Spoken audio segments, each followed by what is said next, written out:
एक राजा था, उसके 7 बेटी थी। वह अपनी बेटियों से बहुत प्यार करता था। एक दिन राजा ने अपनी 7 बेटियों से पूछा कि बेटी, तुम किसके भाग्य का खाती हो? 6 बेटियों ने तो कहा कि पिताश्री, हम आपके भाग्य के खाते हैं। लेकिन सबसे छोटी बेटी ने कहा कि पापा, मैं तो मेरे भाग्य का ही खाती हूँ।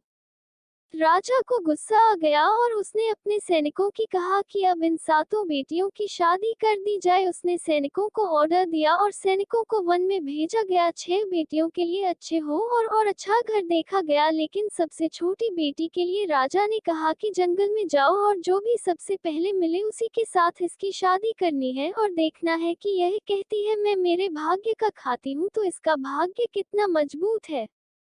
राजा के कहने पर सैनिक जंगल में चले गए। उन्हें सबसे पहले एक मोर मिला जिसकी एक टांग टूटी हुई थी। सैनिकों ने सोचा, इसके साथ तो कन्या की शादी क्या की जाए, कोई और देखा जाए। वो जंगल में आगे गए, लेकिन आगे उन्हें कुछ नहीं मिला और वो वापस शाम को घर लौट आए। राजा ने पूछा कि कोई मिला तो?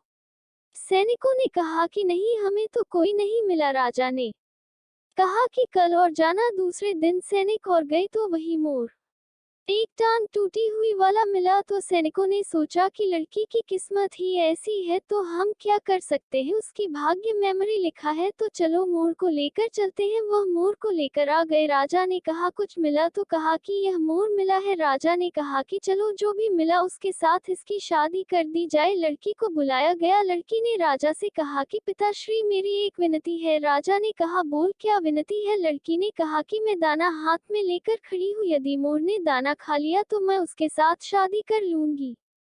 यदि मोर ने दाना नहीं खाया तो इसके साथ शादी नहीं करूंगी। लड़की दाना लेकर हाथ में खड़ी हुई तो मोर ने सारा दाना चुग लिया। अब तो लड़की को उसके साथ शादी करनी ही पड़ेगी। लड़की की शादी मोर के साथ करवा दी और सैनिकों से कहा कि इसके साथ दाना पानी देकर इसको जंगल में छोड़ आओ। जंगल में छोड़ आए। सैनिकों के आने के बाद पीछे से बहुत तेज आंधी आई और मोर उठकर पेड़ पर बैठ गया और लड़की पेड़ के नीचे बैठी हुई रो रही थी। इतने में पेड़ की डाल टूटकर नीचे गिरी और डाल के नीचे मोर की गर्दन दबने से मोर की मौत हो गई। यह देखकर लड़की बहुत रोने लगी और भगवान शिव को याद किया है, प्रभु मेरे साथ यह क्या किया? पिता ने मौत के साथ शादी की और इसको भी तुमने मार दिया। अब मैं क्या करूंगी, कहाँ जाऊंगी? वहां से शिव और पार्वती गुजर रहे थे तो पार्वती ने उस लड़की के रोने की आवाज सुने तो शिव पार्वती ने शिवजी सीखा कि भगवान, कोई औरत रो रही है। शिव ने कहा कि यह संसार दुखाले है पार्वती, यहाँ रोने वाले ही मिलेंगे। पार्वती ने कहा नहीं भगवान, हम जाकर देखते हैं कौन है, कोई दुखी है हम उसकी मदद करते हैं। शिव ने कहा नहीं पार्वती, चलो आगे चलते हैं। लेकिन पार्वती की जिद के आगे शिव को रुकना पड़ा और वह उस लड़की के पास गए और सारी बात पूछी तो लड़की ने सारी वार्तालाप भगवान शिव को बताई।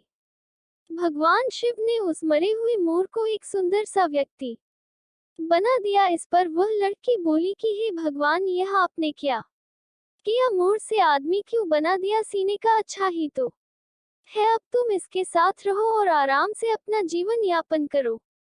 लड़की निकाल नहीं भगवान ने, मैं अपने पिता को क्या मुख दिखाऊंगी? पिताश्री कहेंगे कि हमने तो मौत के साथ शादी की थी और तू ही है किसके साथ घूम रही है, यह मुझे नहीं चाहिए, मुझे तो मेरा मोर चाहिए। शिव ने कहा कि अब तो यह व्यक्ति वापस मोर तो नहीं बन सकता, लेकिन इसके मोर वाली की कलंगी सर पर लगा देता हूँ, जिससे तुम्हारे पिता को पता चल जाएगा कि यही मोर है। और शिव भगवान और पार्वती वहां से अंतर्ध्यान हो गई। लड़की खुशी खुशी उस व्यक्ति के साथ जंगल में रहने लगी और थोड़े दिनों में उन्होंने अपना अच्छा सा महल बना लिया और सुखी से परिवार सहित रहने लगी। कुछ दिन हो गए तो लड़की ने अपने पति से कहा कि मुझे मेरे माता पिता से मिलना है। मोर ने कहा कि चलो तुम्हारे पिता से मिलवा कर लिए आता हूँ। लेकिन राजा की और उसकी सातों बेटियों की दशा बहुत बुरी हो गई थी। उन्हें एक वक्त की रोटी भी नसीब नहीं हो रही थी। टूटी फूटी झोपड़ी में रह रहे थे। लड़की अपने माता पिता से मिलने गई तो अच्छे घोड़े रथ है सैनिकों सहित राजा के जैसे ठाट पाठक को लेकर भी। यह देखकर लड़की के पिता को बहुत दुख हुआ और उसने कहा कि बेटी मैंने तेरे साथ बहुत गलत किया था, उसी का हम पाप के फल भोग रहे हैं, हमें माफ कर देना। लड़की ने कहा कि पिताश्री आप भगवान शिव की पूजा आराधना करो और वही तुम्हें सब कुछ देंगे। मुझे भी भगवान शिव ने सब कुछ दिया है, उन्हीं की दया है।